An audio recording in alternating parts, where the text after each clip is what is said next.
President Trump dubbed it the China virus. You followed his lead. Now it appears that this virus did come from China.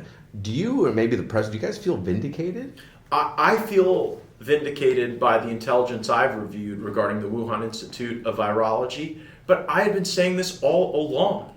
I said quite early that based on my review of 2018 cables from the State Department, the Eco Health Alliance was engaged in gain-of-function research that looked a lot like what we saw manifest in Wuhan in the form of the coronavirus. When I said this, President Trump immediately stopped taxpayer money from going to the Wuhan Institute of Virology, and I was smeared in the mainstream media. 60 Minutes did a big special about how I had politicized science and that I was blocking cures, and the great heroes at the Wuhan Institute of Virology would be the ones to save us all. And now we know those smears were bullshit. I was saying the truth all along about where the coronavirus came from. And the question now isn't to belabor that point. It's what are we going to do about it? And I think we need to demand reparations from China based on the economic harm they caused and on the mental health harm they caused and, of course, the loss of life that we tragically experienced. But what if we get to that point and let's say